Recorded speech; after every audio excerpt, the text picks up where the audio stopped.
Welcome into Four Down Territory. I am Kyle Madsen, the managing editor of NinersWire.com, part of the USA Today Sports Media Group.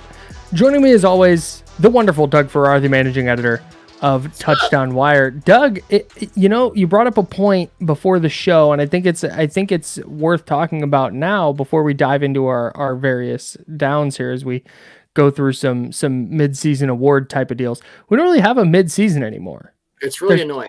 The 17 games really throws it off. Well, you made the point, I guess, 18 weeks, so after week 9, maybe. But, yeah, we're doing the halfway point of the season video for Leave It Roller. Has a halfway point in the season. I'm annoyed by the whole thing.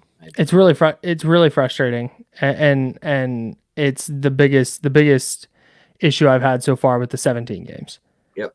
I mean, first world problems, I know, but... Yeah. Hey, make your schedule conducive to our needs. Right? As come on. I mean, come on. You as the NFL are doing this all for the media, so let's step it up here. All right, let's dive into first down here. So, based on what we've seen through a bulk of the Week 8 action, who is the most disappointing team for the first half of the year? It's weird to say this about a defending Super Bowl champion that's 6-2, and they're 5th in offensive DVOA and 5th in defensive DVOA. But I have to say the Kansas City Chiefs in their passing game. Patrick Mahomes against the Broncos on Sunday had his first NFL game with no passing touchdowns and 3 turnovers. Denver beat Kansas City for the first time since Peyton Manning was a quarterback in 2015, and Patrick Mahomes was a sophomore at Texas Tech. Wow, that was a long time ago. There's no way to look at Kansas City's passing game right now and deem it a success. This is especially true when it comes to the deep ball, which Mahomes has always been just nails with. But this season on throws of 20 or more air yards, Mahomes has completed 10 of 32 passes for 351 yards, 1 touchdown, 5 interceptions, and a league-high 8 turnover-worthy throws. Now, I get that his receivers outside of Travis Kelce have been woefully inconsistent. Get Rashee Rice on the field more, please, because he's really good. And the route combinations under Matt Nagy you're going to find it surprising, Kyle. The route combinations under Matt Nagy are nowhere near as helpful to the quarterback as they were under Eric Bieniemy. Now, I know that's a shocker. I know we may have to take a minute and collect ourselves, but it's true. And right now, the 6-2 Chiefs are a team led by their defense, go Spags, and their offense has struggled to catch up. Again, it's odd to call this team a disappointment with that record and those overall team metrics, offensive and defensively. But as we always say, the tape don't lie. It just don't. I keep waiting for the Chiefs offense to figure it out. And I've looked at their defense and I've kept saying this is a really good team because, man, championship defense all of a sudden. Yeah, you give Patrick Mahomes and Andy Reid a top 5 defense and good luck, right? But now their offense looks as bad as their defense used to. Yeah. It just doesn't make a lot. I'm still banking on them to figure it out because I trust Mahomes and Reed, but through 8 weeks, man, it's been ugly. Lock for that sure. Nagy in a closet and give someone else to it. That worked for the Bears when Nagy handed the playbook over to his OC, and all of a sudden it looked good, and Nagy took it back, and then it was what it was. Yeah, it's brutal. I can't believe a team is still employing Matt Nagy to do anything in the NFL, but here we are. So, given how the year started, it's hard not to say the 49ers right now. Yeah, it's getting weird. Yeah, and this is not based on 1 or 2 weeks, and let me explain, because they're still 5-3. It's the second best record they've had under Kyle Shanahan after 8 weeks. But they were a consensus NFC contender, and now after 8 weeks, they're not even leading their division. They're 6th in the NFC now. The Hawks, who are the leading division, just got Leonard Williams, so hello. Yeah, a huge help on the interior of the defensive line. So to make matters worse, the defense they were supposed to be able to rely on got beat by P.J. Walker and the Browns in Week 6. They just couldn't get a stop at the end of the game. Then they got lit up in consecutive weeks by Kirk Cousins and Joe Burrow. And not that getting beat by that duo of quarterbacks is necessarily a bad thing because those are 2 good players.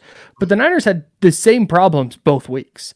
They're not getting pressure on the quarterback, and their coverage hasn't been good enough that quarterbacks are having to not take the easy throws, because that's what they used to be so good at, is take away the easy throw, make the quarterback hold onto the ball, and let that pass rush get home and wreak havoc.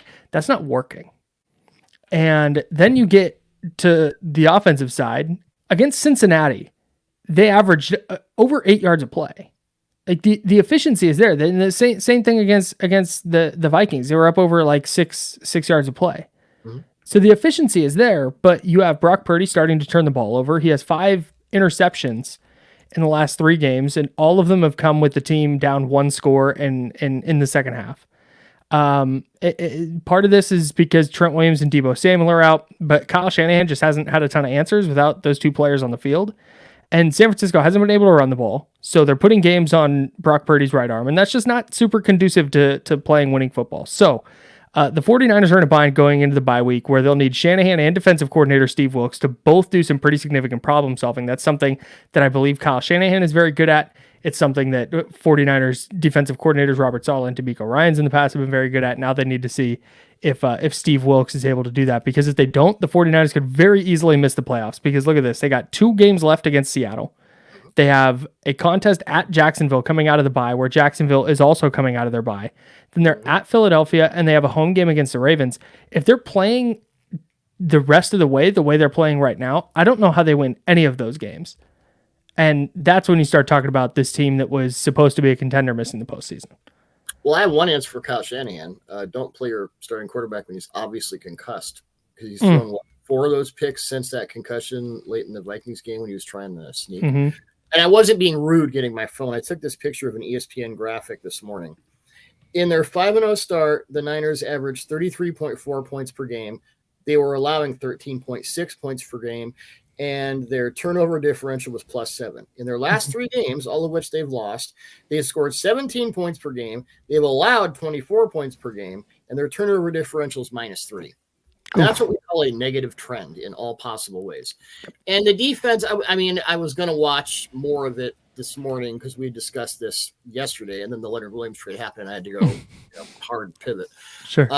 But I think from what I've seen, and this is not to bash Steve Wilks, D'Amico Ryans did such an amazing job with that defense, and he sort of, got those guys when they were young, and they all grew up together, and that's kind of hard to replicate. But yeah, there are problems all over the place here.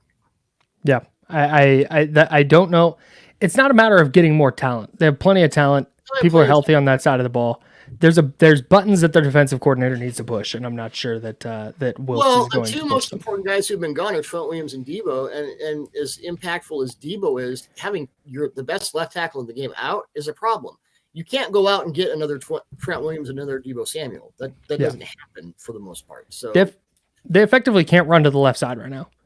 You are where you are. You have who you have, and it's good enough to at least win a division.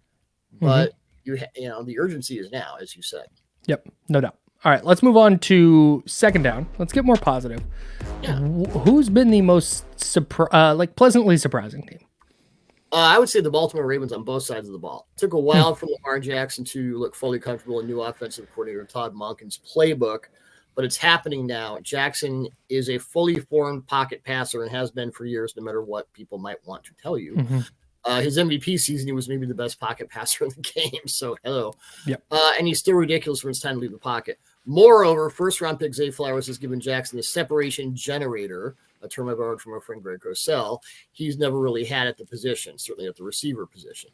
Monken has also expanded Baltimore's multiple run concepts, and the offense is as fun to watch as any in the league. But I think the untold story here is what the Ravens defense is doing in defensive coordinator Mike McDonald's second season. This is a defense smart enough to throw different things at you every week. It's a highly opponent-specific set of schemes, which is tough to beat. Even when this defense drops a few plays, as it did on Sunday when they gave up 24 points to the Cardinals, they're adept enough to get back on track when the need really arises. And it's not just one guy doing it. They've got this herd of pass rushers. The linebackers doing all kinds of things. Secondary is kind of McDonald's focus, and those guys are playing really well. So the Ravens, all of a sudden, I think they're a top 4 team in the league. Looking at it right now, would Super Bowl surprise me? No, not at all. Yeah, not with how consistently they've been playing. And then they blow out the Lions, who were playing really well, and they just take care of business against the Cardinals. That's a really, really good team. Well, and that Lions game, they played so much base personnel with 3 linebackers and a lot of single high because they were expecting, Lamar's going to run. Lamar said, okay, I'll just throw the ball in the zone openings and, waxed them. So they can beat you in a lot of different ways, which is what you want. Yep, that's exactly why they got rid of Greg Roman and moved on to Todd Monken, and it seems to be working out for them. For me, the Jets are fun. The Jets are fun. it looked like their season was over, right? Aaron Rodgers goes down, Zach Wilson comes in, they get the nice win against the Bills on opening night, but you're going, okay, but let's be real. Like this season is over. They've managed to piece together a 4-3 record through 8 weeks. And they have themselves very much in the thick of the playoff race after everyone wrote them off as contenders for the number 1 pick, because it sounds like now we can't say in the Caleb Williams sweepstakes anymore. Are we out on Caleb Williams? Is that what's happening? I did a mock last week and this is not my belief, but just based on what teams might do. I had Drake May going first overall and Caleb Williams going to the Broncos at 4, just because I love anarchy, but that's a different story. Okay, very good. So Zach Wilson is still bad and not good, but head coach Robert Saleh has that defense playing as well as any unit in the NFL, as they hoped when they hired him. They're super talented and they're carrying through their struggles under center. And right now in this league where it's so offensive minded, an old school defensive minded football team is just such a stark contrast to everything else. And it's really hard not to be enthralled by the Jets. So shout out to them for not punting on the season. I mean, quarterback is a problem, at least until Aaron Rodgers, does whatever he does. And I don't even want to. Sure. I dare not speculate. The run game is great. The offensive line is a problem. Quarterback's a problem. Everything else, they're dialed in. If Rodgers returns down the stretch, who knows? And the one thing I will say, though, that 13-10 win over the Giants, I don't ever want to watch a single second of that game ever again in my life as long as I live. I made it a point to not put my eyeballs on that game at any point. That game set football back 300 years before it even existed as a sport. Jets and Giants got to wear leather helmets next week. All right. Well, we were making that joke about, was it Brian Hoyer in the Constitutional Football League? I think that's what the Constitutional Football League looked like in the 18th century. Yeah. A lot of Jets Giants type games. Garbage. All right, let's get to third down. Let's remove Deshaun Watson from the conversation. Who has been the most disappointing player in the league through 8 weeks? Again, not counting Browns quarterback Deshaun Watson. Well, this disappoints me because I always like the player, and it may be a short price fix for the team you cover. But I would say Michael Davis, cornerback, Los Angeles Chargers. And it's really amazing to me how Brandon Staley goes out of his way to put stuff on the field that does not match up with what his players do best. Because it's so weird. When they got J.C. Jackson, who's one of the best man cornerbacks in the league, they're playing zone. So they get rid of Jackson. Now Davis, who I've listed in my lists before as one of the best zone cornerbacks in the league, all of a sudden now they're playing a ton of man and not any more zone. So Staley's been pressing. He's had impressing top receivers at the line of scrimmage in crucial situations, like in the red zone. That's not really his game. He's more an off coverage guy. So when they had Jackson, who's maybe the best press corner in the NFL, they kept playing him off like, guy, what are you doing? Staley has been notorious for putting his defensive players in positions where he thinks they should be able to succeed as opposed to what they do best. This is another instance. Davis has had by far his worst season in a 7-year NFL career, allowing 35 catches on 52 targets for 381 yards, 76 yards after the catch, 5 touchdowns, no interceptions, 5 pass breakups, and an opponent passer rating of 120.8, 7th worst in the league among cornerbacks playing at least 50% of their defensive snaps. And I wrote in my notes that I would almost like the Chargers to trade him to a more zone-heavy team like the Jaguars, Colts, or fill in the blank, just to give him more of an opportunity to do what he does best. I'll just leave it there for you. Hanging slider, buddy. Thanks, man. I'm going so if it happens, I'm going to take my victory lap. Yeah, no, as you should. And that's the thing is I don't even know. I don't want this to turn into a 49er show, but they have a lot of problems, and cornerback is I think one of them. So yes. that would make sense. I'm going to go with Josh Jacobs, running back for the Las Vegas Raiders. So he led the NFL. Everything where Josh McDaniels is in charge of it is bad. Yeah, right. So Jacobs led the NFL in rushing last season and looked like he had kind of turned a corner. And then Las Vegas didn't re-sign him to a long-term deal. So Jacobs, I thought, had a chance given with what they were bringing defensively, the addition of Jimmy Garoppolo, they draft Michael Mayer. They have Devontae Adams. They signed Jacoby Myers, and you're going, hey, there's a real chance that Josh Jacobs could put together another really nice year, and maybe he makes some scratch on the open market and throw double birds to the whole running backs don't matter. We're not going to pay our running backs kind of crowd in that discourse. In 7 games, he has 118 carries for 347 yards and 2 touchdowns. His 2.9 yards per carry ranks 40th out of 41 qualified rushers. The only one worse than Jacobs is Cam Akers. Jacobs is yet to post more than 77 yards in a game. The Raiders in general are kind of a mess, but Jacobs' struggles definitely haven't helped. I think they kind of go hand in hand a little bit. I don't necessarily think one is begetting the other. And it'll likely wind up having a dramatic impact on his free agency. So I had really high hopes for Jacobs this year to back up what he did last season, and he has just not been the same player. Well, here's an idea. The Chargers need a running back besides Austin Eckler, and the Raiders play more zone than the Chargers do. How about Michael Davis for Josh Jacobs? Who says no? Little interdivision trade. I love that idea. I'm here for it. Let's get to fourth down and finish on a high note here. Who's been your most pleasantly surprising player of the first half? Yes, I will go with Robert Hunt, right guard, Miami Dolphins. There is no explosive offense in the NFL with a strong offensive line, or at least more than one piece of that kind of protection for any quarterback. And left tackle Teron Armstead, as we all know, is the Dolphins' best offensive lineman when he's healthy. But it's time to give some praise to Hunt, the second-round pick in 2020 out of Louisiana Lafayette, who has allowed 1 sack, 1 hurry, and 2 hits and 275 pass blocking snaps. Hunt is also athletic enough to block well in Miami's outstanding motion run concepts, which we don't talk about nearly enough, except on the X's and O's with Greg Cosell, because we love that stuff.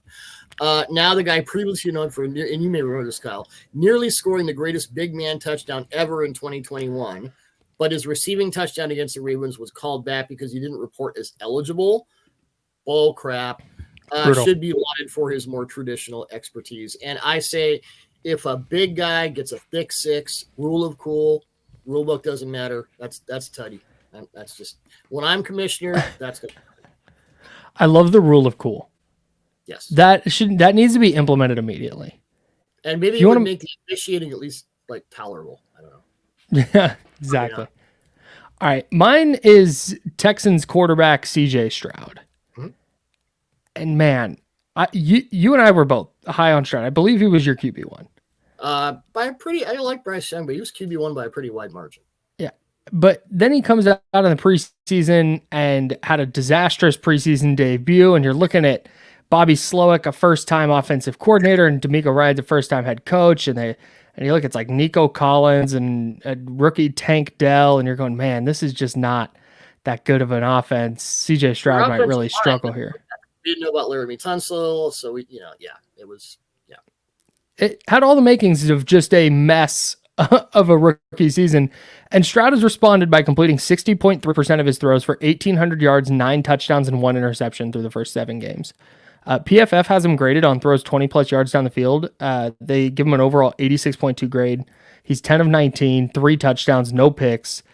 He's been super efficient in pretty much every area of the field and in all levels of the passing game. His 1 interception wound up getting fumbled by the guy who intercepted it, and the Texans recovered it anyways. Oh, in the States game, yeah, that's right. Yeah, he looks like every bit the quarterback that we saw at Ohio State. It's like there's been no drop off. He's making plays on the move out of structure. He's dynamite from the pocket.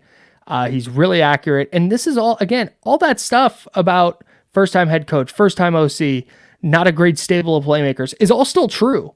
And he's still lighting it up like this. I am thrilled that CJ Stroud is as good as he's been, and I think he is just barely scratching the surface of what he's going to be. I think he's going to be a dynamite quarterback. Yeah, I agree. 2 things. Did you see the touchdown run he had where he ran it was like a fake brotherly shove, and he went to the right and actually snuck under the right tackle for the touchdown? Oh, I did. Teams are starting to run little options off the shove, which is cool. I need to do that's incredible. Second thing, when you talk to quarterbacks and quarterback gurus and quarterback coaches, and you say, what's the most important attribute a quarterback can have? And everyone's going to say arm talent. The guys who know will tell you accuracy. Stroud was a ball placement ninja at Ohio State, making throws into ridiculous, because, really, when you go from college to the NFL, the windows shrink from a foot to an inch. Mhm. And Stroud already had that. He's a bootstrap kid, and I'm really happy for him. He's just a great just a baller. Yeah. So super glad that his season is going and looking like he's one of the best quarterbacks in the league and not just a rookie trying to make it through his first season. So very cool. Future is bright for CJ Stroud. And, you know, and the Texans. They start to get some receivers, and you know, Nico Collins is good. Tank Dell, I think, eventually will be a force. Yeah. Reinforcing things, and you know, they'll be knocking on the playoff door pretty soon. Yeah, especially in that division. So, Doug, this has been a delight as always. Thank you everybody for watching 4 Down Territory. We will be back next week talking football with you. Thanks for watching. Thanks everyone. Bye.